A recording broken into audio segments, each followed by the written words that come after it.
You can implement all the policies you want. If the heart never changes, the people are going to be the same. Thank you for tuning in to the Removing Barriers podcast. I'm Jay. And I'm MCG. And we're attempting to remove barriers so we can all have a clear view of the cross. This is episode 126 of the Removing Barriers podcast. And in this episode, we will be sitting down with Sam to discuss the answer to racism. Sam, this is a big topic. Thank you for joining us and welcome back to the Removing Barriers podcast.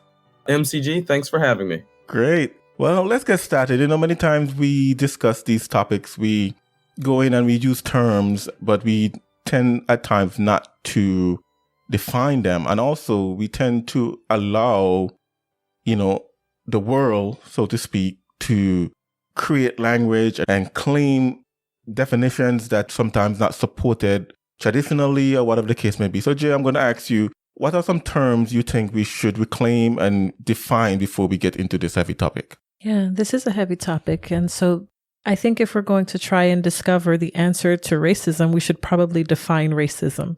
I don't know if you all want to use the Webster Dictionary or what, but I certainly don't think that we can use what the world thinks racism is now, because that changes almost on a monthly basis now. But for maybe a baseline, let's take the definition from Webster. It says that racism is the belief that race is a fundamental determinant of human traits and capacities, and that racial differences produce an inherent superiority of a particular race.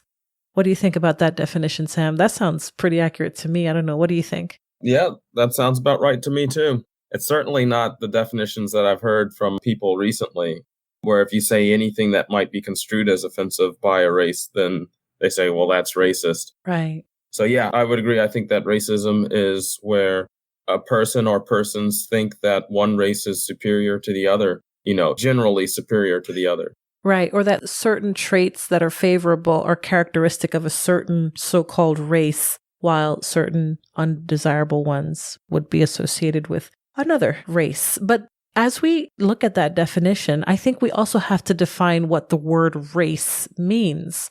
Yeah, but before we go there, though, I think that a lot of folks will push back on that definition and say, hey, in order for you to exhibit racism or be racist against me, you must have some sort of power.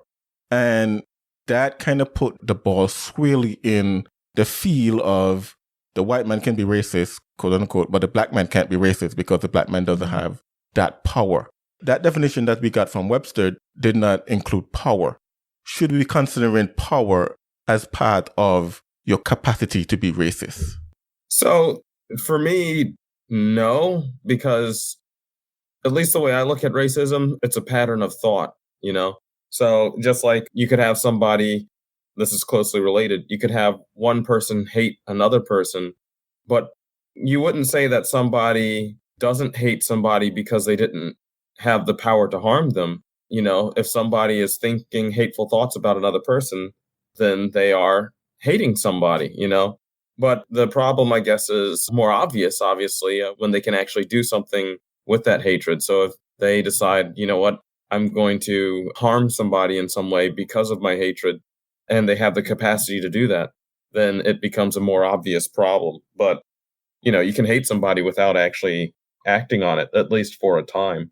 Yeah, I think what you're getting at is that racism is a condition of the heart and not the actions per se towards the person. Yeah, I definitely agree with that, because I think that a lot of times we'll look at it and say, oh, well, quote unquote, the white man is racist because they did such and such and such, rather than coming back to the condition of the heart, which if we make it the condition of the heart, then we can see all of ourselves as the sinner and the wretched sinner that all of us are, and all of us are capable of being prejudiced or acting upon that prejudice against anybody, regardless of whatever quote-unquote race we are. I'm glad you brought up the issue. Basically, what we're talking about here is the intersectionality principle. And I'm glad you brought that up, because that is how racism is being defined. That's how racism is defined in our world today. Some people have gone so far as to purport that Black people can't be racist because we're not the ones with the, quote, hegemony or the power. But as you all said, it's a condition of the heart, and anyone, even the powerless or even the so-called oppressed, can be racist. Now, when I was looking at the definition of racism, the first 4 words, a belief that race, and I think that the term race needs to be defined because in the United States, race means something that it doesn't quite mean in a majority of the other countries of the world. In America, race basically means the color of your skin, whereas in other places in the world, there are significant differences or categories that would define a person in a particular race. Let's take, I don't know, I'm speaking out of the side of my face here, but I would imagine in a country like Nigeria, for example, where there are many different tribes. In the history of Nigeria, I'm sure there's been intertribal warfare. They would have considered the other tribe as the other, or they probably wouldn't call it race, but it's this idea of the other. Mm-hmm. So I think perhaps we need to define what race is, because in America, it just means the color of your skin. And of course, I think not only is it shallow, it's incorrect, I think, a definition for races, which if we define race and we know it to be just the color of your skin, then, and we know that to be incorrect, then we have a problem with the issue of racism as well, because everything else is predicated on what is defined as race. Yeah, I think that's a good point. And also something we need to keep in mind. We did an episode called Whoopi, the Holocaust and Race, when Whoopi made that statement about the Nazis. And we discussed a little bit about that, but we're going into ethnicity and also race, because a lot of time we kind of separate the two. But if you check the dictionary and stuff like that, the dictionary have basically the same meaning for both of them. But if you remove the color of your skin, which is very important here, if you remove the color of your skin, you realize that your ethnicity has a much deeper meaning than just the color of your skin as we look at in America. For instance, I'm from the Caribbean. In the US, I'll be considered a black man, but I'm not African American. I don't share the culture. I don't share a lot of the upbringing and all the stuff that will uniquely identify me as African American. But because I'm in the US, a lot of folks will look at me and say, hey, there goes an African American or a black man, which is fine. But when I hear Africans talk about, when I say Africans, I'm talking people who were born and raised on the continent of Africa, whether they're Nigerian or Ghanaian or whatever the case may be, they seldomly refer to themselves as being one, African or even black. They always tend to refer to themselves from the tribe that they're from. And that seems to be very important. Another important thing I want to mention here as well is that Thomas Sowell, which, Jay, you know him. Sam, have you ever heard of Thomas Sowell? I have, yeah. Thomas Sowell, in his talk, this was several years ago, so I don't know if this information is still true, but he said that the most diverse country in the world, anyone want to guess which country it is?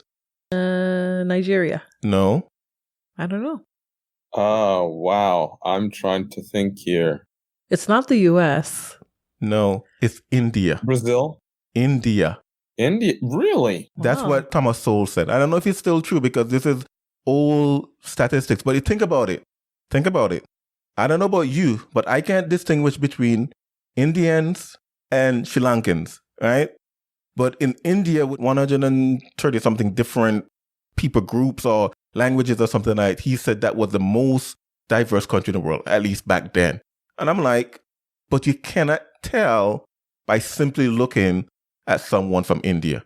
And that's telling, because we tend to think, oh, because you look a certain way, that means this is your race or this is whatever the case may be. But ethnicity goes a lot deeper than just the color of your skin. I think the history of the U.S., though, complicates this problem because the slave trade and the subsequent laws of Reconstruction after the Civil War were predicated almost totally on the color of our skin. So maybe we can't escape that in this country, race means the color of your skin. Yeah, I would agree, but I think we also need to go to a biblical view of it and look to it from a biblical view. Okay. And I'm going to let you come in here quickly, Sam, but I think that's the problem. When the world behaves one way, we can kind of accept it.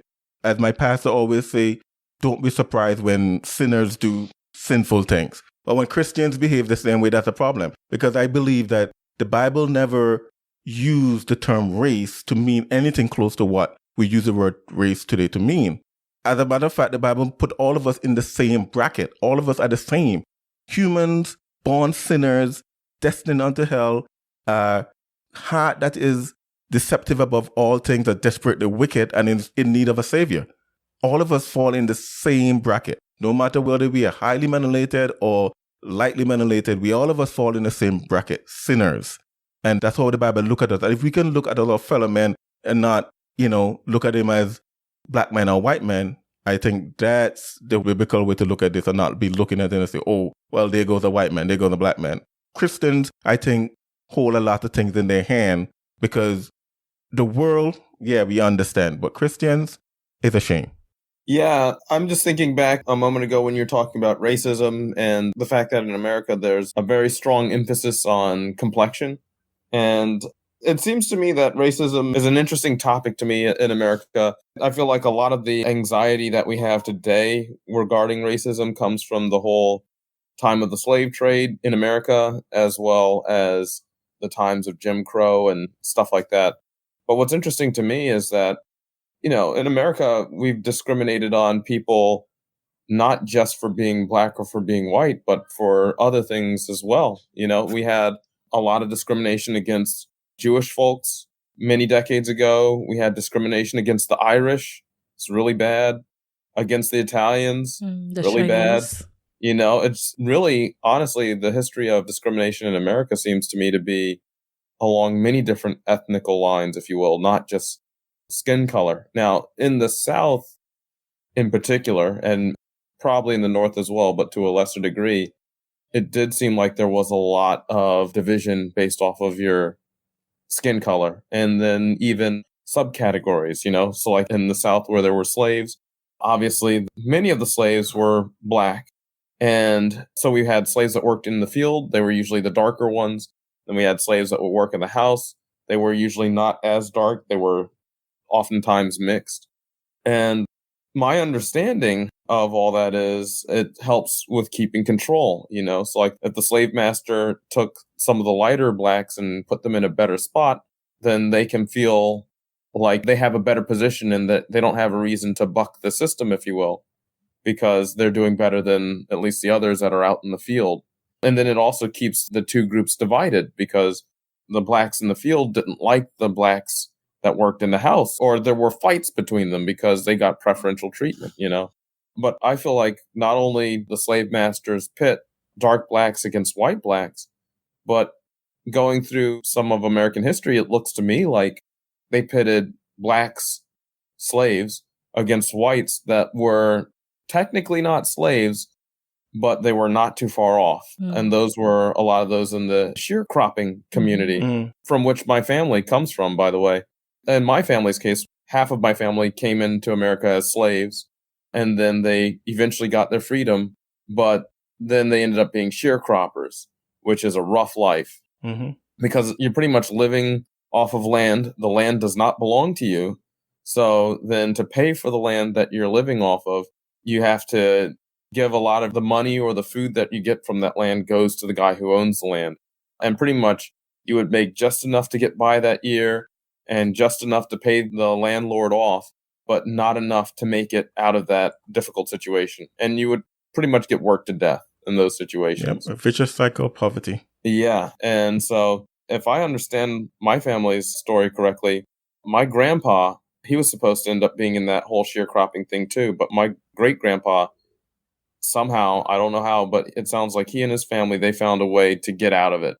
And they ended up getting their own land, and he had a bunch of kids, and they worked the land together. I don't know whether it was legal or not, but they did. And they finally got a foot ahead. And many years later, I get to enjoy the freedom that I do. You also have things like the civil rights movement and whatnot. But what's interesting to me is, at least from hearing my family stories about sharecropping, and then also looking at historic records, where I see that when blacks were slaves, a lot of whites were sharecroppers. To me, it's like, well, wow, then both the blacks and the whites were in bad situations, It makes me wonder if the people, like, for lack of a better term, it almost looks to me like the elite of that day would pit the different blacks against each other and the blacks as a whole against the whites, And then none of us would ever get together and find our freedom as long as we're always fighting each other. Yeah. So it's just interesting. And I feel like that same pattern is being enacted today. I mean, honestly, I don't see much in the way of racism like it was in the olden days. I don't see that much today. For the most part, when I get around downtown, I get along with white people, no problem, And then, of course, I'm married to a white girl, so there's no problem there. And so I don't know why. To me, it seems like the prejudice or the racism in America, it's not been much better than it is today. And that people get along and don't bother each other and seem to genuinely enjoy each other's presence too, for the most part. But then in the news and elsewhere, we keep hearing about racism here and racism there. And it only seems to me like they're just trying to stoke and fan the flames, bring the problem back. And my question is why? I think it's for the sake of control. And politics. No doubt about it. Yeah. They absolutely have to have some grievance to proliferate or to promote in order to keep the power that they do have. It only makes sense that they would do that. Yeah, definitely. So let's go into some of the solutions to racism, because the world tend to have many solutions to racism. And I think the Bible has the ultimate answer to racism. But before we get into what the Bible answer to racism is, we're going to look at many of the world answers and see if they're even feasible to get rid of this issue that the US seems to have been dealing with for maybe hundreds of years at this point. So let's take a break. And then when we get back, we will talk about some of the worldly answers to racism. So you're listening to the Removing Barriers podcast. We're sitting down with Sam and we're talking about the answer to racism. We'll be right back. Hey, thanks so much for listening to the Removing Barriers podcast. Did you know that you could find us on Twitter, Gab, Parler, Facebook, and Reddit? Go to removingbarriers.net/contact and like and follow us on social media. Removing Barriers, a clear view of the cross. All right, so let's look at some of the worldly solutions to racism. We're going to split this up by the left ideas and the right ideas. So we're going to start with the left. So one of the big ideas that the left has is what we call diversity, equity, and inclusion. Diversity. Is that the answer, Sam? Diversity. That's a tricky question because there's a lot of assumptions being made, I feel, in this whole talk of diversity. So one of the assumptions that seems to be made is that if you have a company, right, and your company is not half black, then you must not be half black because you're trying to keep the blacks out, and therefore you must be racist. Which is utterly ridiculous, at least here in America, because half of the U.S. population isn't black. Maybe a more reasonable person would say, okay, well, we want to see it more proportional. So black people make up, last I checked, and these are old figures, but last I checked, the black population was about 10% of the U.S. population. I don't think it's changed much. I think it's 13 right now. 13? Okay. Wow. So then it's 13 and a half, somewhere around there. Okay. I'm actually kind of surprised to hear that because I thought that Hispanics had caused our percentage to shrink. But wow. After George Floyd, a lot of people who weren't identifying as black started to identify as black. So you're talking about your mixed folks, black father, white mother, vice versa, whatever the case may be. They would identify as other or identify as white. A lot of them have changed and now start identifying as black. So that helped bring the population up a little bit. Gotcha. Okay. That's a good tidbit to know. I didn't know that. Yeah, I didn't either.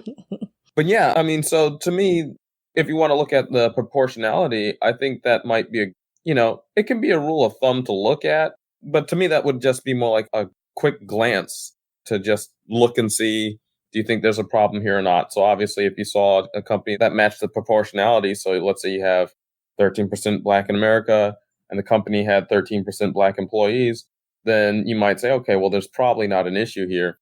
Then again, you can play with numbers however you want, right? So Sure. You could have all of the employees, let's say you were racist or prejudiced in some way, you could hire all of the people that would add to your diversity quota, but just put them in a position that doesn't really mean anything, So just looking at those numbers, looking at diversity numbers to me doesn't mean a whole lot in and of itself. And then the other thing that I'm looking at is you have the whole issue of what if a certain group of people just don't want the job, right? So I'm trying to think of a good example right now. I guess I can think more of like men and women.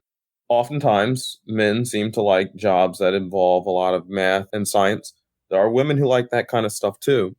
But I have found personally that a lot of women that I know aren't interested in those kind of jobs.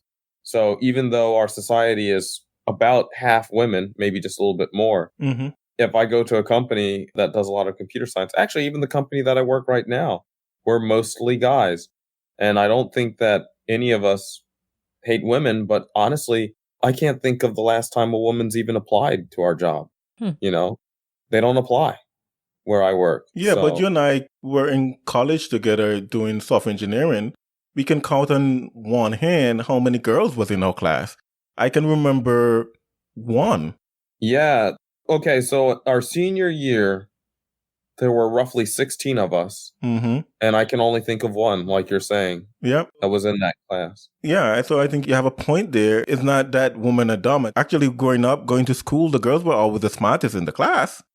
It's just that they kind of lean a little bit differently in terms of jobs that they're interested in and things they want to do. And I don't think that a lot of them are interested in at least that area of STEM. But if you go to nursing, you find more ladies in nursing than men because women tend to be caregivers and nurturing and all that stuff that kind of lend a little bit more to nursing than men who wants to go and build stuff and break stuff or whatever the case may be.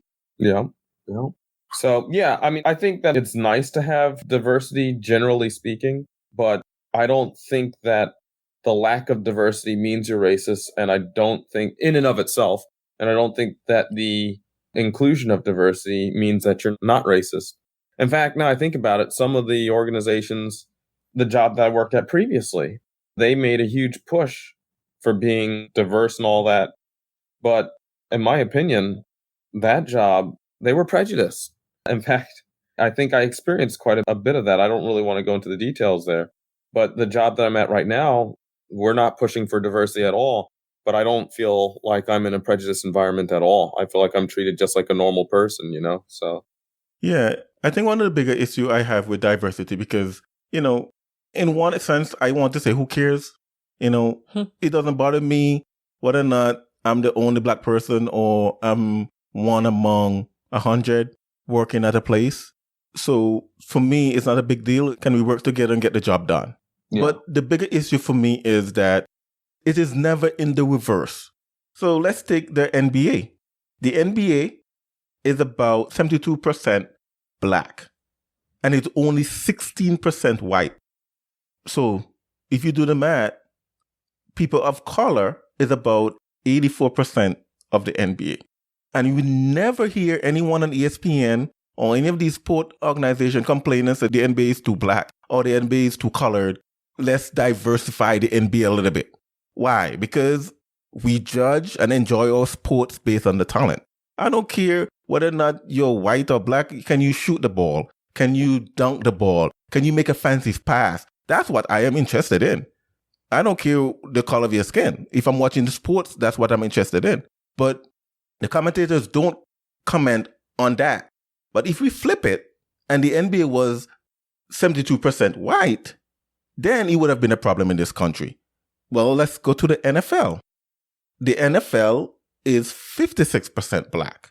And 71% of the NFL are people of color, right? But you wouldn't know that by watching the sport, by listening to the commentators. What you will know by listening to the commentators is that majority of the quarterbacks are white. And that's a problem. Because, why? I'm not saying that there might not be anything there or whatever the case may be. I'm just simply saying, if we're talking about diversity and we want it over here, let's make it less white. Why can't we say let's make it less black? I'm just looking at fairness here. And as you said, and I fully agree, if the population in the US is 13%, then a company is fully diversified, quote unquote, if there's 13% of the workers are black. But I've worked at organizations where I would say upwards to probably 80-something% of the workers are black. Whether they be small government agencies or whatever the case may be, where majority of the workers in that agency were black. And there are no complaints. Now, I'll add this caveat. Majority of the people that were in managerial positions were white. But at the same time, they will complain about that, but they won't complain about the fact that 80% of the workers are black. And I'm just simply saying, if you want to see diversity, let's ask for it in every aspect of the community and not just in the area where white are dominant. Because obviously at 60% of the population, there are always going to be more white. I don't think sometimes we conceptualize it. Because if we think about it, if we have 100 people to represent the US, 60 of them would be white. At least 55% or whatever the percentage is at this point. Mm-hmm. Only 13 of them would be black. So if we truly have a diversity in the community and we're picking from the population that we have, we shouldn't be expecting 50% in a company. Again, I don't care. If it's 50%, I don't care. I'm just simply saying, if we're going to make diversity an issue, why is it that we're not doing it the other way around? Going back to the NFL. The NFL have this rule called the Rooney Rule, which is basically the way that they hire head coaches, that organizations in the NFL must interview at least one black head coach before they make a decision. And I don't remember the name of the head coach, but there's a lawsuit out there that this head coach is accusing, I think, the Miami Dolphins, I think, of only interviewing him to meet the quota of interviewing a black head coach. You can't win. You can't win. You don't interview them, it's a problem. You interview them, it's a problem. You can't win. And I think that's the point. Yeah, but I'm simply saying, I don't have a problem with diversity. I just have a problem with the fact that you're telling me it only goes one way. Not just it goes only one way, they tell you how it goes, and how they say it goes is how it goes. So you could say diversity, but what you mean is diversity in skin color. You don't mean diversity in thought or in disposition or in ability or in capability. What you mean is diversity in this specific characteristic that we want so that we can appear to be whatever, inclusive, forward thinking, whatever, fill in the blank. None of those things would promote genuine diversity. What DEI actually is, it's a perversion of each of those words, diversity, equity, and inclusion. Now, we know equity is a big problem because equity doesn't really mean equality in terms of worth and personal dignity and all that sort of thing. What it means is making sure that the results are all equal, not opportunities. Yeah. Right. Equal results. Not equal opportunity. Right. And so all of these things we know is a perversion of those things, inclusion as well.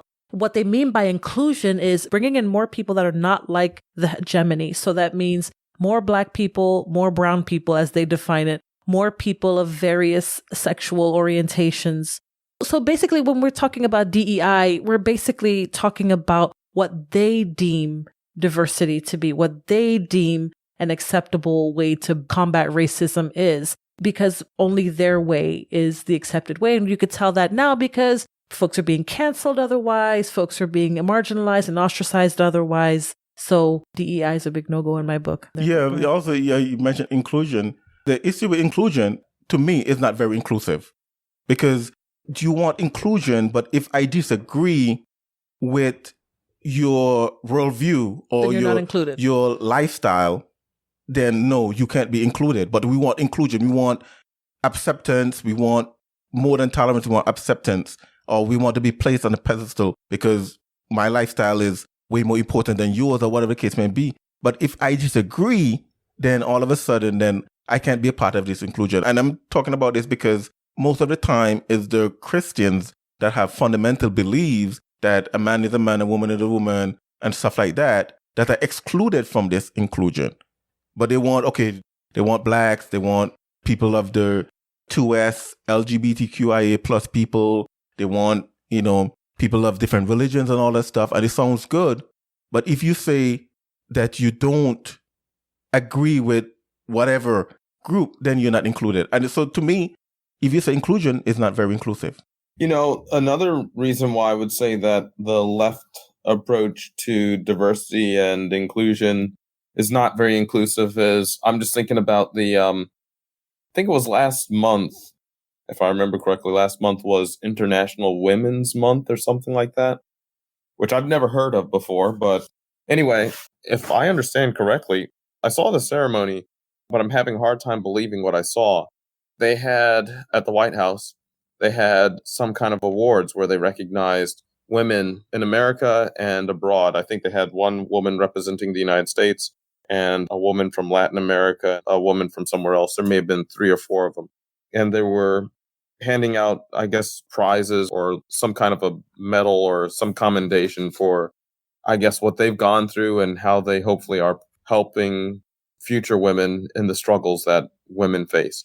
But the interesting thing is that this, again, is for Women's History Month. And not a single person who got the award or the commendation, as far as I understand, not a single one was a woman. They were all trans women, meaning they were guys who, quote unquote, transitioned into being women. So to me, I find that incredibly exclusionary, because on a month that's supposed to commemorate women, you don't have a single natural born woman getting a prize. To me, that's insane. That's not inclusive at all. Suddenly gonna get cancelled, man. You know, they banned the song by Aretha Franklin, "You Make Me Feel." Are you serious? A natural woman? They banned natural woman? You mentioned it, so you mentioned natural woman, so I just mentioned it. They want to ban that song. I hadn't heard that. That's crazy. Yeah. I mean, to ban it for the reason that I think that they're suggesting, that's crazy. So, yeah, I want to quote Ben Carson here, because I think he wrote a very excellent article where he says that rather than equality of opportunity, equity would mandate equality of outcome. Then he went on to say, equity's worldview, as I see it, starts with the proposition that the white majority is guilty of bigotry and oppression, and that all differential outcomes between groups are solely the results of that bigotry and oppression. Equity proponents therefore argue that retributive actions against the majority are necessary to correct those wrongs. Reparations for slavery, which a House committee has voted to study, are such an action. So are hiring programs that specifically recruit racial minorities, campaign to support only Black-owned businesses, and firms that require their board of directors to have a certain percentage of minorities. A perfect example of equity is the anti-poverty stipend recently announced by the city of Oakland, California, offered only to residents who are BIPOC, that is, Black, Indigenous, or people of color. The program explicitly excludes poor white families.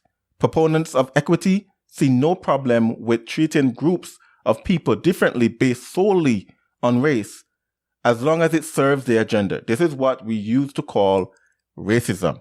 And those not blind by identity politics still recognize it as such. And that was Ben Carson. Yeah, I would like to know where that money's coming from. Are they taking the money from people that aren't in that group and giving it to people that are in that group? Of course they are. So, where else would they get the money from? They don't have the money. So, I mean, if that's what they're doing, to me, that in a way is almost doubly racist, because not only are they, treating one group better than the other based off of race, but then they're robbing another group, essentially, I'm glad we brought this up, because one of the things I wanted to talk about under this heading is the work of, I might be mispronouncing it, Ibram X. Kendi. Is that how you pronounce his name? Mm-hmm. Because the Boston University Center for Anti-Racist Research is his organization. And that, in a nutshell, what we've been describing is what he pushes and is aiming to do. According to him, according to the website, their goal is to, quote, build an anti-racist society that ensures racial equity and social justice. The founding statement says that in the future, there are only 2 choices, either racist or anti-racist. And they specifically say they want to affect policy. They want to do this sort of interdisciplinary approach where professionals from across many disciplines come together in order to make, quote, anti-racist policies, provide anti-racist research, collect data on race and policies affecting different racial groups. And when they define how they do their research, here's a direct quote from the website. Quote, whereas racist research historically has posed the question, what is wrong with people? Anti-racist research now asks a different question, a better question. What is wrong with policies? Our belief is that framing research on race and racism around anti-racist question leads to anti-racist narratives, effective policy solutions, and impactful advocacy campaigns that cut to the root of racial inequality, racial policy. So we were talking about how racist that is. Sam, you're talking about how taking money from a particular race of people to give to another race of people in order to correct racism in the first place is doubly racist. That's exactly what his organization is doing. All of their policies, all of their research efforts, all of their attempts to direct narrative, which is one of their stated goals, is centered around the issue of race. To me, that is racist, fundamentally racist. But they're telling you who they are, and they're telling you what they're doing. They make no bones about it. They are basically doing racist things in order to erase racism. And what you end up with is this DEI, which I'm surprised most companies have some sort of office or person running DEI for that company. But you end up with something like basically an ESG score, an equity, social, whatever score, where your company is evaluated based on, not just evaluated, but also economic and investment opportunities are provided based on your company's ESG score or how much they've embraced this new anti-racist DEI inclusion narrative that's being promoted now as an answer to racism. It's not just one thing they're doing. It's like a tree with lots of roots, and they're infiltrating big tech. They've already infiltrated the universities, obviously. And their solution to racism is pervasive, for lack of a better word. It is in everything. And it's not theoretical anymore. It's actually being implemented. Yeah. When you mention ESG, and then you also talk about just like these roots going all over the place, infiltrating different organizations and different sectors of our economy, tech companies, and so forth and so on, you bring up a very big topic. So ESG, as far as I understand, it stands for environmental, social, and corporate governance. Yes. Yeah. You're right. So it's almost like they take the whole environmental movement and then this whole idea of wanting to fight against racism and have more inclusivity, which earlier I remember them talking about taking care of minorities. So typically that would be Black people, maybe Hispanics and women.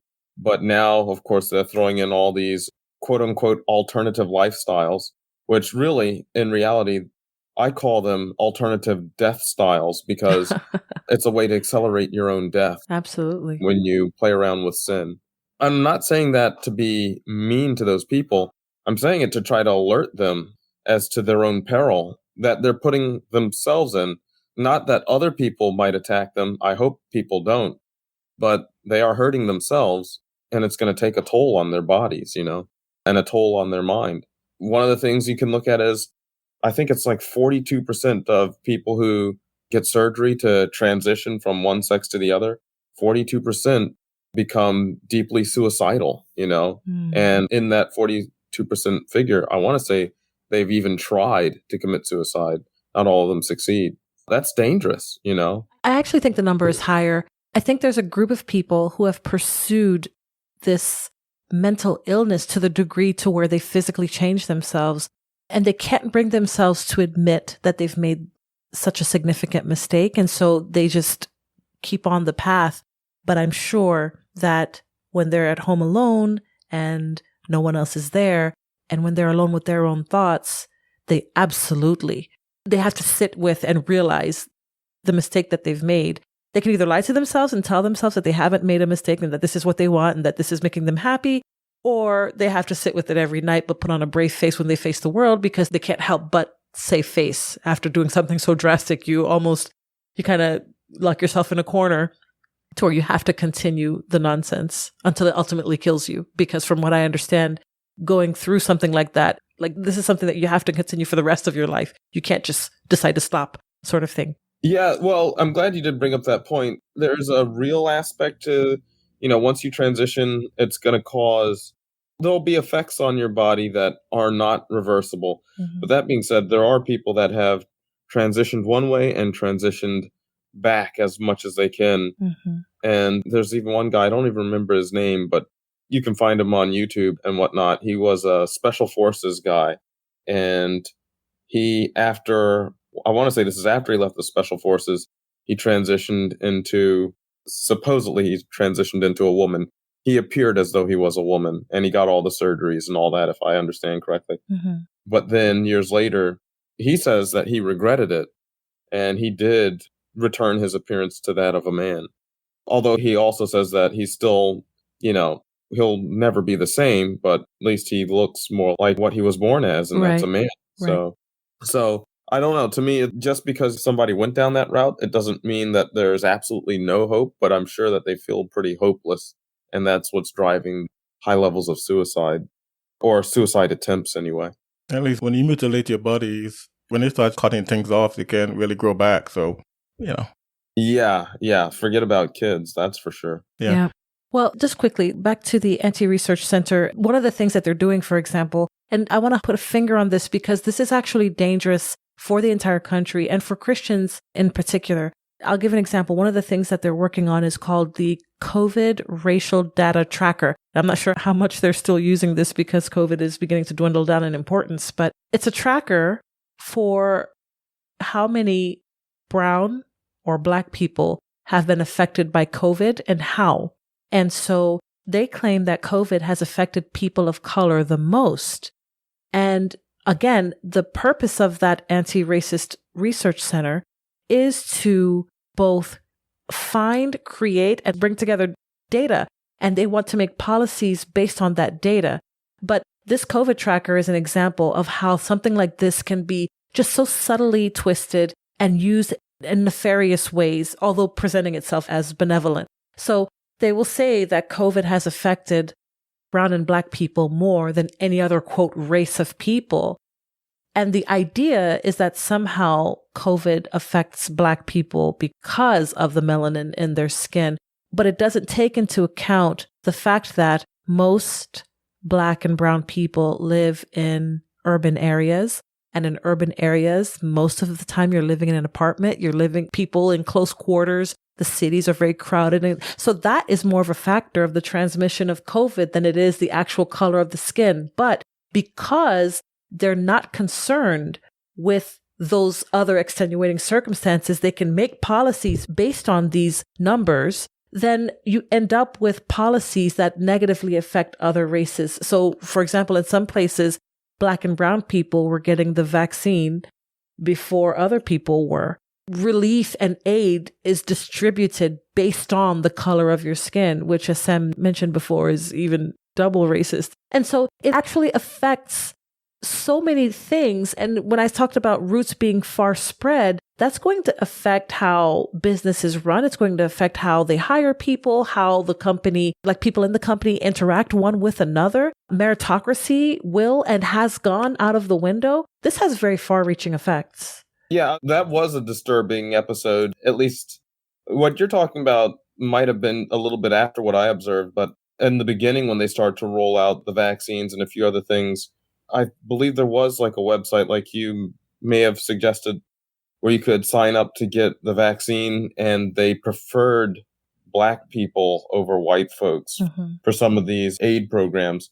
And obviously that's racial prejudice right there. Sure. Although that being said, I'm not sure who that racial prejudice favors, because the vaccine, it's a controversial topic. Yes. But the vaccine, it's clear that the vaccine was newly developed. And I personally wouldn't want to be the first group of people. The first guinea pig, right? Yeah, to receive a newly rolled out vaccine. That's how it's double racist, right? You're presenting it to people as though you're doing it for the disadvantaged or the oppressed, and yet you're putting them at the front of the line for this experimental vaccine that no one has any lasting data for. Here, let's put Black and brown people at the front of it's like Tuskegee all over again. And because of that, as you said, Sam, doubly racist. It's when you're erasing racism with racism, you get racism times 2. Yeah, I want to say this too, because I think that Ibram X. Kennedy, I think what he would say though is not so much so that it's because they live in cities and apartment complex or whatever the case may be. I think it's more that they don't have access to healthcare. They don't have access to the information that they need to not suffer from COVID like the way they did. Here's where I disagree, right? Because they don't have access to the information. They got a smartphone in their pocket just like everyone else. Yeah, but that doesn't mean they have health care. Access, what's that? That doesn't mean they have health care, though. Health insurance and stuff like that. No. When it came to the vaccine, they were passing out the vaccine like candy. I'm not talking about the vaccine. I'm talking about just in general. If they get COVID, not to suffer from it the way, quote unquote, he would say they would suffer, is because if you're going to be hospitalized but you don't have insurance, the hospital is going to try to get you out as quickly as possible. As opposed to someone who has insurance, the hospital says, okay, well, we know we're going to get paid. Let's keep them an extra night or two to monitor them. But if you don't have insurance, the hospital realize, hey, we might not get paid. Let's kind of send them home to recover, whatever the case may be. I think that would be his argument, though. But even those things have economic roots and economic reasons. It's not solely based on the color of the skin. So I did do a little bit of research on this years ago. I wish I knew that we were going to talk about this, because I would have... I actually don't think we planned on talking about it, but go ahead. I would have had the information more readily available. But if I remember correctly, Black folks in general, at least based off of the research that I had gone through, do have a higher rate of contracting COVID. The research that I looked at, I don't remember it, controlling for the environment in which we live in, right? So I don't think it made a difference between Blacks that lived in the country versus Blacks that lived in the city. That would have been an interesting thing to look at. I know for me, when COVID first came out, I got it. It hit me pretty hard. I was considering going to the hospital over it. This is before the lockdown, by the way. But the funny thing is, so my kids are mixed and my wife is white, and the kids, no problem at all. And my wife, she got the sniffles. But for me, I was bedridden, having a hard time breathing, and the whole lot. So it was like a bad flu plus pneumonia is what it was like for me. And so that was rough. And just talking to other people that I know, at least around here, it seems like the Black folks that I know, generally, they seem to be more likely to get it, and they seem to not have as good a time with COVID. I guess that's anecdotal, but then I also did look at the numbers, which, I mean, people can lie on the numbers, right? But at least the numbers I saw also suggested that Blacks might be a little bit more affected. But if it's true, the explanation that I have is it's because of certain genetic traits and how we have certain receptors in our cells that the spike proteins play off of. To me, that's not racist on the part of your everyday American. If there is any racist component to the COVID virus, any major racist component, now this goes down into the world of conspiracy theory or whatnot, but it's quite well established that the virus was experimented with. The coronavirus was experimented with in labs. Sure. And that they were doing gain of function research on these viruses. And one of the labs that we were doing this research in was a lab in China, Wuhan, right? Right. And so maybe we didn't intend it this way. Who knows whether our officials did or not. But the Chinese, they like to do experiments where they'll modify viruses or other pathogens and take a look at genetic information of a certain population that they want to target and modify the pathogen to harm people with those genetics more than other groups. Wow. And so if COVID is racist, I don't know whether it's intentionally, targeting Black folks or not. If that is the case, I wouldn't be surprised if it's because of research that engineered the virus to be like that. Wow. It is quite ironic to me, though, that the people hurt the most by the coronavirus, if you just look at the number of deaths, is China. So, which it's unfortunate, but yeah. And I know the numbers that they give officially, they kept the numbers pretty low for a while. But if you actually looked at the number of people that were dying in China, even though they may not have counted it as COVID, but it spiked over the normal death rate. So to me, it looks like it's COVID. It looks like COVID hit China really hard, a lot harder than the rest of the world, honestly. So they'd never admit to that, though. All right, you're listening to the Removing Barriers podcast. We're sitting down with Sam, and we're talking about the answer to racism. We'll be right back. Hi, this is Jay. MCG and I would like for you to help us remove barriers by going to removingbarriers.net and subscribing to receive all things Removing Barriers. If you'd like to take your efforts a bit further and help us keep the mics on, consider donating at removingbarriers.net/donate. Removing Barriers, a clear view of the cross. right. So we have been talking about diversity, equity, and inclusion. Let's continue on some of the leftist policies that they want to use to counter or to answer the racism problem that we supposedly have in the country. And one of those is the rewriting of history or the hyper-focus on history. How are they using that to answer racism, Jay? The first thing that comes to mind is the Lincoln Project, where basically all of American history is rewritten through the lens of everything that we've been talking about now. And so what they want to do, both in the secondary, post-secondary classrooms, is teach the upcoming generation that America is inherently racist, the systemic racism, all of these different things that in many ways are not true, so that even if you were to try to talk to younger people about the actual state of racism in the country, there's like a wall, a barrier, if you would, since this is the Removing Barriers podcast, there's a barrier that you would have to penetrate first. It's that foundation of systemic racism that is laid in their formational years in secondary and post-secondary education. So they're rewriting history, they're rewriting the history books. Their take on history is quite revisionist. And to be fair, that's happening on both sides of the aisle, but seems to me to be happening to a greater extent on the so-called left side of the aisle. So if you can capture the hearts of the youth and you teach a lie long enough and often enough and loud enough that it becomes truth for the next generation, there's absolutely no telling. Well, there is telling, but this country will follow a path that in many ways would be quite irreversible unless a miracle of the Lord, just some sort of revival of some sort. Because if you've got all of the next generation believing this, there's really no way to combat that short of a miracle. Yeah, I think some of the bigger issue here as well is that they tend to judge the people of yesterday with today's moral compass, today's moral worldview. Mm-hmm. So they look at, let's go back to the 17 and 1800s and say, how in the world would you have someone enslaved? How in the world would you enslave somebody? Why is it was so difficult for you to release or to end slavery and stuff like that?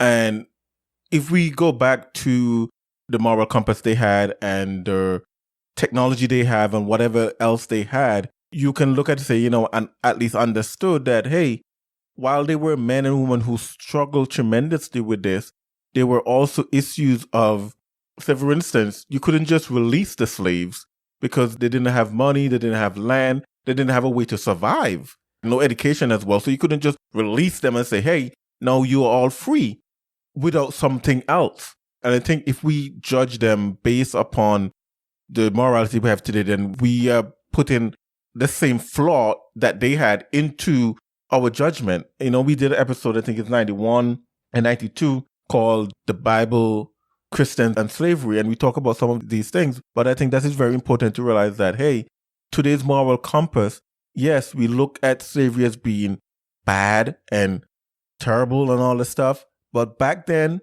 everybody had everybody enslaved. The whites had each other enslaved. Africans had each other enslaved. Slavery wasn't just started, or was it new when the Europeans started bringing Africans to the West? It's true. So it was a culture thing of the day among vast number of people groups. You can even go back to the Bible where the Egyptians had the Jews enslaved. And we know that the slave trade was successful because the Africans had other Africans enslaved and eventually sold them to the white man or to the Europeans.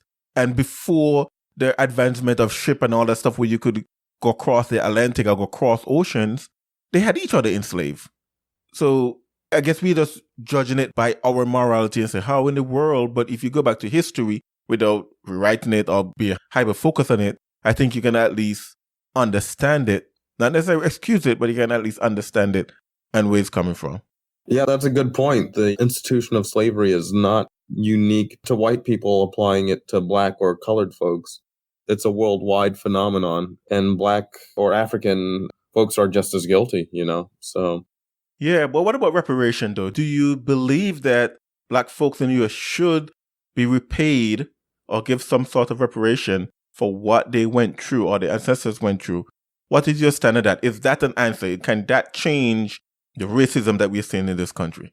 So honestly, to me, the whole idea of reparations as is typically defined is rather insulting. So I'm not opposed to the idea of restitution, but that would apply to a person. Like if there was an example of somebody who was enslaved today, and then we determine that they've been mistreated and they need to be set free, then providing them with some kind of restitution to me would make sense. I know they can never get their life back 100%, right? So if they had been enslaved for 5 years, that's 5 years of their life that they don't get back. But to give them some kind of restitution to me makes sense. But to do this whole reparations thing, so how does that make any sense? At least in my case, I'm trying to think who was my closest relative that was a slave. We're going back, let's see, 1, 2, 3, 4, probably 5 generations. 4 or 5 generations, maybe 6. So that's pretty far removed. And at that point, to me, it just starts to get ridiculous. It's almost like you're just giving away free money, and that's where it's insulting in a way, because generally speaking, every person should be able to work and earn a living. And that's what gives you, you feel the best when you go about things that way too. If somebody just hands you money and you live off of that and you never earn your own money, then you don't have a sense of accomplishment. And the reality is as long as you're getting money from somebody else, you become reliant on them, which means you're not free.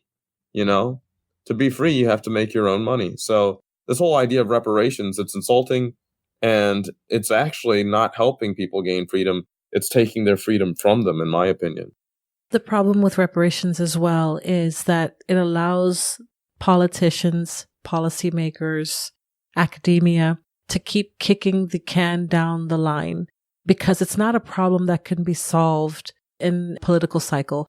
It's something that would take, the way that they describe it, it would never be resolved. How could you even quantify at what point in your family history does the effect of slavery or the effect of Jim Crow or the effect of any of those racist policies, at what point in your history does it stop affecting you? At what point does your personal responsibilities come in, and where does it end? How long are we going to take to determine that? Are we going to determine who gets reparations, or are we going to do genetic testing? And that has a whole lot of questions attached to it too, in terms of the gathering of physical DNA. Like, you're going to have some sort of database. Well, what are the ethics behind that?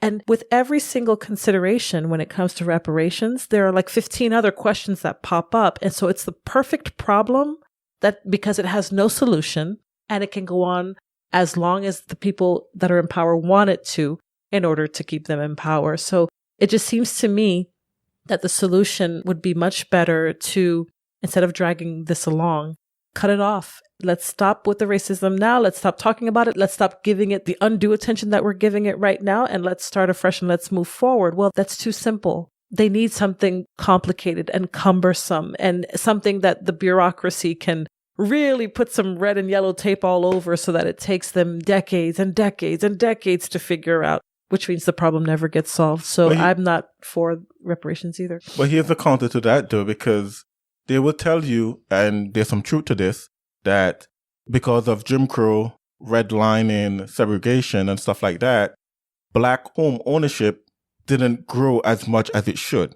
And one of the best ways to transfer wealth in this country is to own a home and pass it down.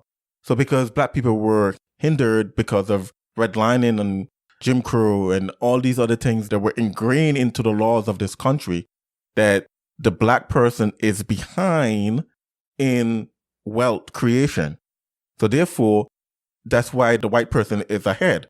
So therefore, we need reparation so the Black person can now own a home, at least somewhat in terms of net worth, be on the same level as their white counterparts. And I think that would be the counter to what you just said, Jay. And again, as I said, there's some truth to it, that because Black families didn't get to own homes as they should, that their net worth is not as high as, but that's only one side of the coin, I would argue. And I personally don't have an issue with reparation. The biggest issue I have is, can it be done cleanly. Can you tell me for a fact that this money that you're giving to this person should go to this person because this person is a direct descendant of slave? Because you get, as you said, Jay, you get into so much murky waters. As Sam said, 5 generations removed, that's a lot of relatives. That's a lot of families that we're talking about.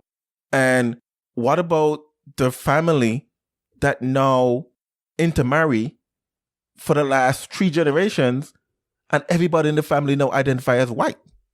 What do we do with that family? Do we say, oh, because you're white, you can't have reparation, but they can prove that their great-great-great-great-grandfather was black and enslaved? That's an issue. What do we do about people like me who were never born and raised in this country? Do you tell me because I'm not African-American, I don't get reparation because I'm what? I'm not black enough? What are the case may be? There's a lot of questions that need to be answered. And if it cannot be done cleanly, and I don't think it ever will be, I don't think it should go. There was one example, I don't know if you heard of this, the Bruce family in Los Angeles County out there in California, where they had a beachfront property taken from them by the government by eminent domain. Of course, that's the excuse they gave, but they took the property away from the family. And California, Los Angeles County, actually gave back the family, the Bruce family, back the property. I think was like 2-3 years ago now. And the property now is worth, I think, about $20 million. And the Los Angeles County is renting the property from the Bruce family for like $400 or something thousand per year or something like that. I had a problem with that. You can prove that this was illegally and unfairly taken from the Bruce family and you're giving it back to their descendants, fine. But when you're talking about the entire black population of the U.S., I'm not quite sure how you'll be able to do it cleanly because there's just so much questions need to be answered. Because what about people like, what his name, Anthony Johnson, who was the first black man that actually owned slaves? Are we going to give Anthony Johnson descendants reparation as well? That's a question we have to answer. Or what about the slaves that he owned? Were they equivalent to the slave that the white people owned? Was Anthony Johnson only buying back his relatives so he can free them from slavery? It gets murky in my mind. And as I said, if it can't be done cleanly, I will say don't do it at all. Well, it also gets murky because, a lot of us, African Americans anyway, and I'm only using that term, I'm just an American, right? But I'm using the term African American because of this conversation. Right. A lot of us are, in large part, we get a lot of our blood from white slave masters as well. Yep. So, how do we determine how much reparations? Just about all of us are mixed, Does that prorate the amount of reparations that we get? What about those who have to pay to fund the reparations? Because in my family, we're not quite half African, right? And this is probably the case for many others in America too that are considered black. And so do we get half reparations based off of our genetic link to Africa? Or how does that work, And then the other side, it's not quite a third is white from mostly the South, and that ties into the slave masters and his family, or their families. And so does that mean that we're a third guilty for funding the reparations to pay back for a third of our ancestors that were slave masters or related to the slave trade? It's crazy. It's absolutely insane. And like I said, my family's not unique. Most Southern black families are like that. We have a lot of mixing that's happened. So how do you work that out? Yep.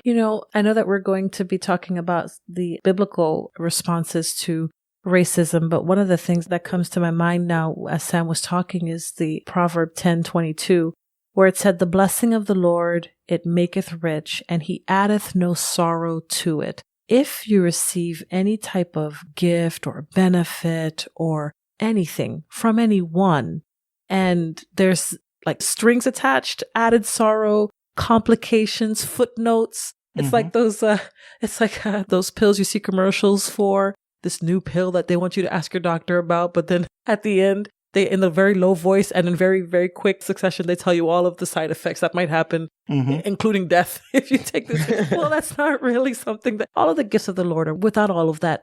stuff attached to it. And if someone is handing you something that seems to be good, reparations seem to be good. But if it's murky in any way, like you described, MCG, if it's questionable in any way, if there are a lot of question marks that aren't answered, as it were, that's probably something we should stay away from.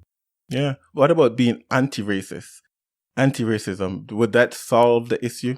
What's anti-racism?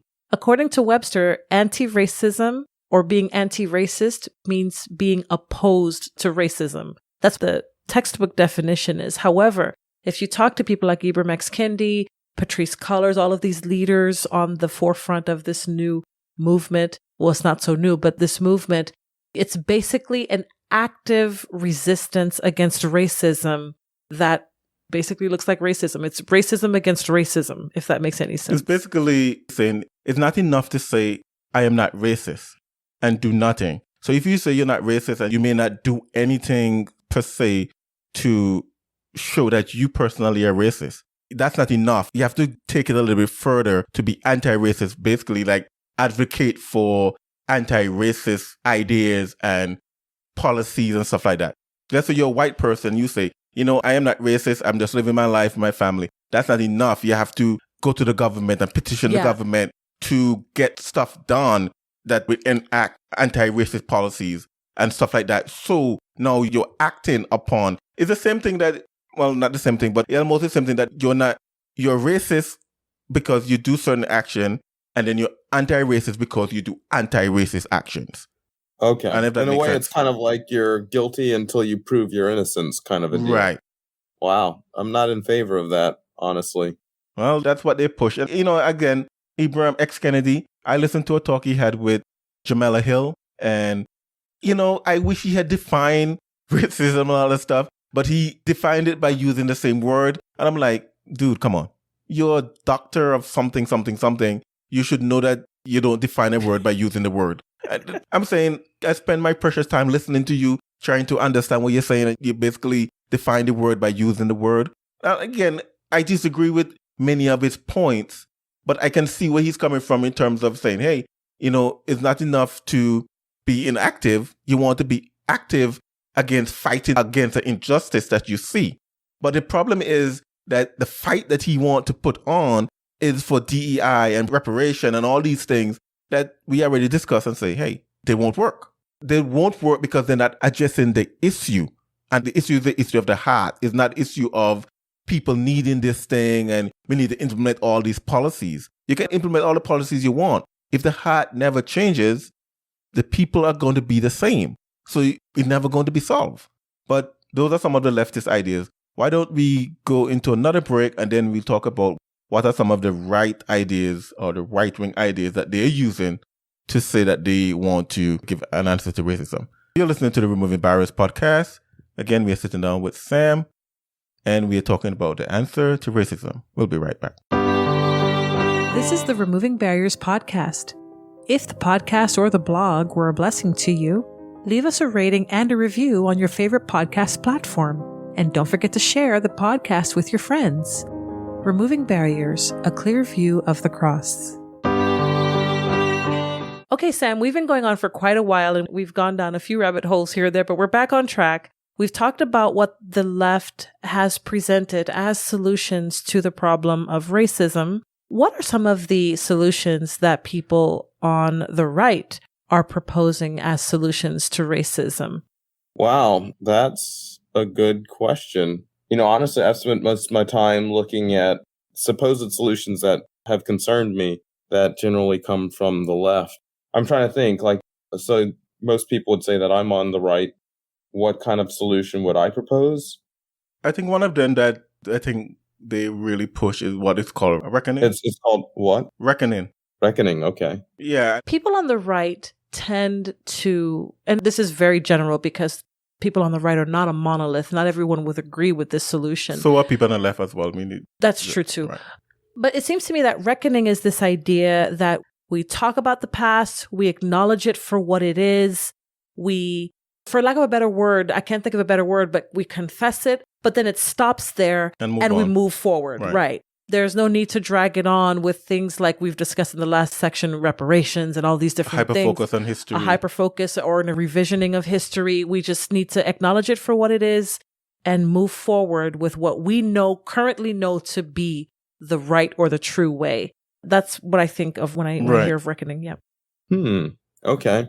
Well, that's interesting. I guess, like, if I was to propose how we would deal with racism, not just racism and prejudice, but also like helping everybody in America to have a fair shot at prosperity, if you will, I think I would try to target it from a biblical perspective. And you can look at some data to kind of back it up too. And that is, I know a lot of people make the argument that home ownership, that's what you need to be prosperous.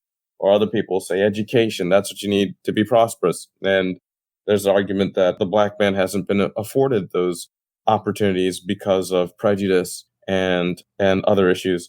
And that is partly true. I myself have experienced it, right? And I've lived in a much better day than my grandparents and those before them.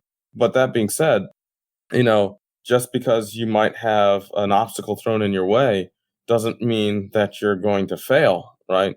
And what to me seems to be one of the biggest indicators of whether you're going to be successful or not is whether you have a mother and a father that can work as a team together, because in black houses where I see mom and dad working together as a team, even though they may have experienced a lot of discrimination, and I'm talking about in previous generations, they still lived somewhat decent life, and their children were able to go through college and ended up having many other, had a good, I would say, desirable outcome, But kids that grow up in split homes, or let's say the dad's not there or the mom's not there, even looking back a few generations, they're at a huge disadvantage. Just how things turned out for them. It looks to me like they're at a huge disadvantage. And I'm not entirely sure why mom and dad, I have some guesses, why having that nuclear family is important. I'm not so sure. Like I said, I think I have some pretty good guesses. But if you look at it numerically and empirically, that's the case. And you can flip it around. It's not just black people. It's the same for white folks. If you look at white folks that grew up without a mom or a dad, they aren't as well off as those that had a mom and a dad who worked together, And so you can look at that and that's like, oh, wow, you know what? The Bible kind of suggests that, well, it doesn't suggest. It makes it clear, you're supposed to get married and then you have children. And mom and dad are supposed to stick together for life.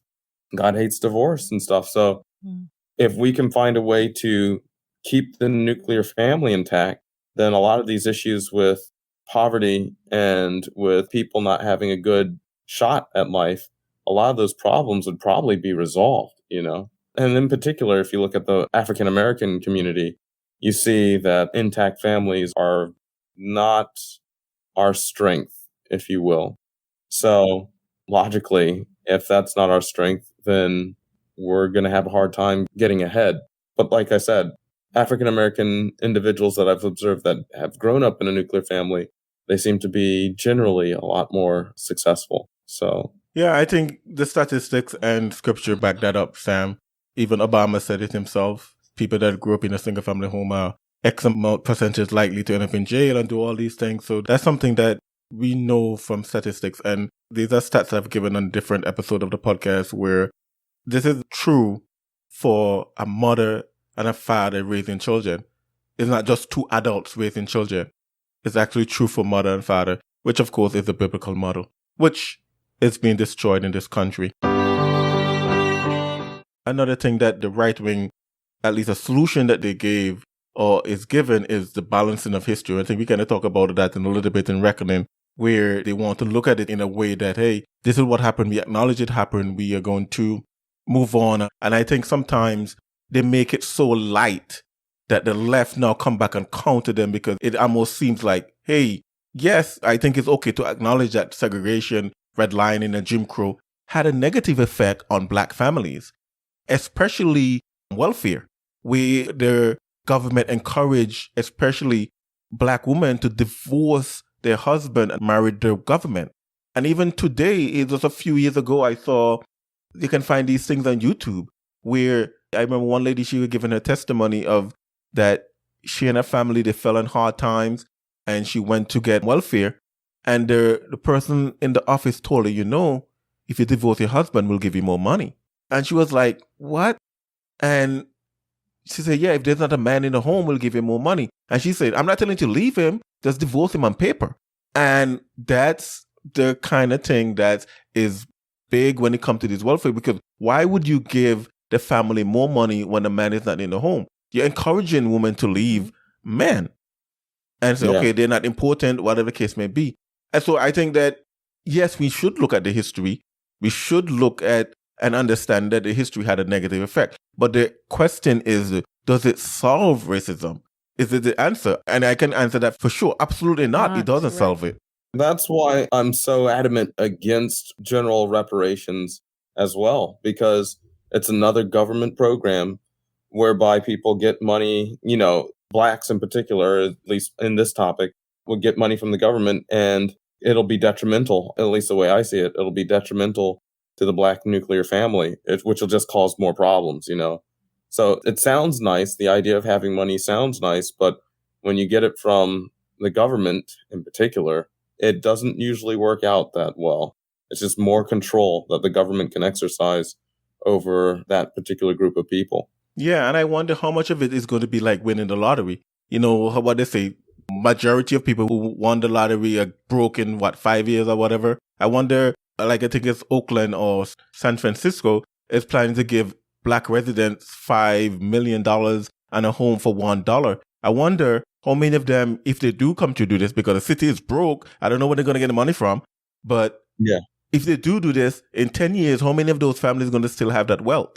Are they going to educate them on how to invest and how to really live off of that money and make it last from generation to generation? Because just giving people money, again, it can be very dangerous. Mm-hmm. But another thing that I think the right wing does that it will not solve the answer of racism. To me, right wingers, at least some of them, will not come up with an idea of their own. They're always fighting the leftist agenda. They don't have any original thought or ideas of saying, how do we go about doing this? They're just constantly in a reactionary mode of opposing the left rather than coming up with ideas that the left can oppose. They're always just opposing the leftist ideas. Yeah, and that's a shame that it seems to be that the right is more reactionary. I think part of it is that I personally feel like the right has been co-opted. So there's a lot of leftists, some people call them rhinos, that disguise themselves as right-wing individuals to compromise our effectiveness, But I think ultimately we have also done ourselves a disservice because a lot of us try to distance ourselves from the Bible for whatever reason. I don't know why. And that's a mistake because a lot of the problems that we have, the answer's in the Bible. Fully agree. And so we should go back to the Bible and get the answers out of that. We don't have to come up with anything. All we have to do is read our Bible and find the answers there and apply them, Yeah. And I think one of the biggest one that they have, you mentioned this, going back to the Bible, but a lot of people on the right offer empty religion. I can name them, the popular ones. I would say none or majority of them are not saved, but they're all into this religion and all into this, but a religion that keep you the same, never bring conviction to your sin and how to be reconciled to holy God is an empty religion. And of course, I believe true biblical Christianity is a relationship with Jesus Christ, not a religion. But I think that's the problem when they talk about the Ben Shapiro's and the Matt Walsh and the Candace Owens and the Glenn Beck of the world. What they do offer when they talk about religion is just emptiness, because you never really come to a point of a saving knowledge of Jesus Christ. And I think the right offer that, and the left look at it and say, like, you're just like me. You're morally corrupt just like me, but you're just on the other side. That's all. I think that what you just said, MCG, Christians need to be very, very, very, very careful with, because the only reason why the right, like the Ben Shapiro's and the Matt Walsh's and the Jordan Petersons of the world, and he's not even on the right, but because the left is so bonkers, he appears to be on the right. We need to be very careful because even people on the right are offering solutions which at their root is saying you can be good without God. Mm-hmm. We know this because of the plethora of gods that they have. Matt Walsh is, for example, Catholic. Jordan Peterson, Michael Malice, many of these people are either religious, quasi-religious. Some of them are agnostic. Some of them are even atheists, a very small percentage of them. So they all have a different idea of who God is, but they're all saying the same thing, and they all present a healthier picture for the citizenry of the US and just for life in general than the left is presenting, which the left has gone bonkers. A Christian might be looking at the landscape and thinking, oh, I don't need God to navigate this problem. I just need to be on the right. Or in other words, you can be good without God. And Christians need to be very, very, very careful about that. I find myself having to remember that whenever I watch a video of people on the left, people on the right, or even libertarians, for example, they tend to be center left. Even center left people look right on the right now. But just being careful of the fact that just because they're on the right and just because they oppose the left, it doesn't mean that they are pro-God. That doesn't mean that they are godly. It doesn't mean that we should be following them.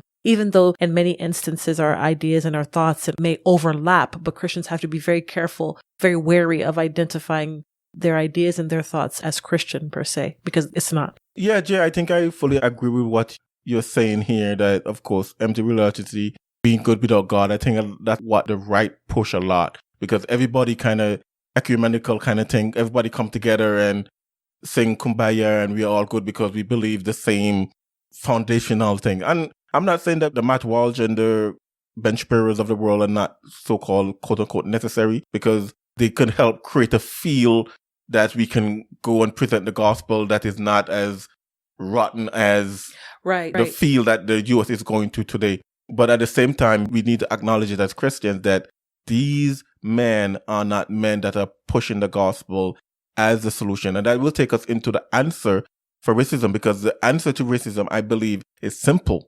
It's the gospel of Jesus Christ. Simple, plain blank. Now, after people get saved, should they be discipled and be taught and stuff like that? Of course they should be, and of course that come afterwards.